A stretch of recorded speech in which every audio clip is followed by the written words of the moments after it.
Ay mga idol, traditional fishing na naman. Yung pag-aarya ng lambat dito sa Kababawan. Tapos tatabugin lang, i-tsahan lang ng bato para pumalaot yung mga isda at bumunggo sa lambat na inilatag dito banda sa taas. Babatuhan lang ng ganyan, no. Yung mga maliliit na isda na sakto lang dyan sa lambat, makukuha. Tulad mga lapu-lapo, tarak-tarak, pati mga banak. Dami na!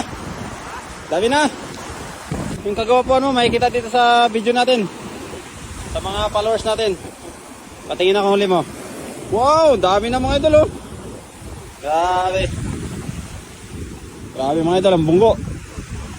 Daming bunggo. Ayun, oh! Ayun, oh! Pati butiti, dali! Grabe yung bunggo mga idol, dami. Dali na, oh. Ulam na, may pambinta pa. Ay, pangulam lang. Grabe, dami na yan. Bigat na yan, no? Mga 4 kilo na siguro yan. 5 kilo. Nakuha pa sila sa maral mga idol. Pero hindi na yan sila nagpapalalim mga idol. Yung kaya lang na lakarin kasi pag masyadong malalim, pag sumapit, masyadong mahirap na rin tanggalin. Kaarya lang mga idol. Dali na naman, oh. Buhay pa? Buhay pa ito. Ano?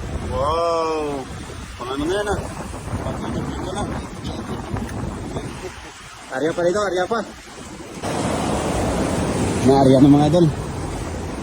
Arya.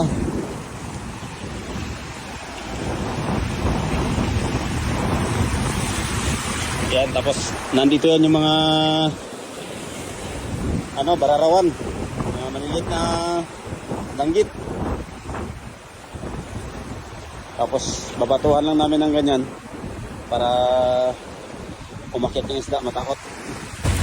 Tabog!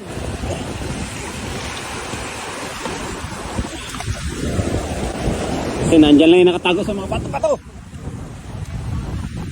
Diyan lang yan, tago lang yung sila dyan.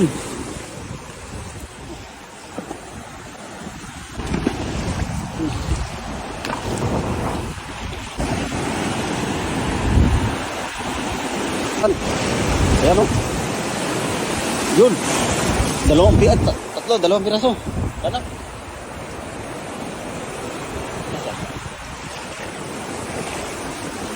Yun po, o. Ayan, o. Yung dalawa. Yung pala, nahawakan ko na isa, o.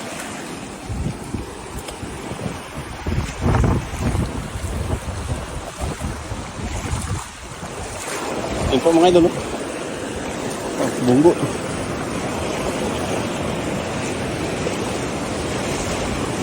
Yun po, oh. Anong isda ito? Sapsap? Parang sapsap siya. Ito.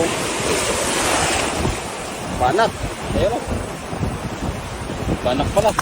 Ito po, oh.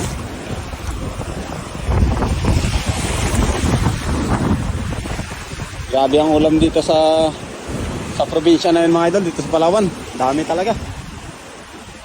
Sipag lang, pang ulam na.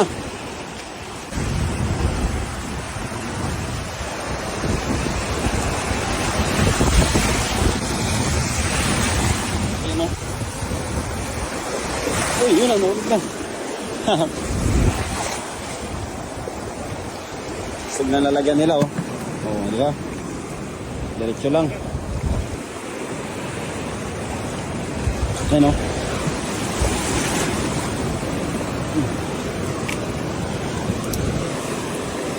Ano yan dito? Pagrutan ba, no?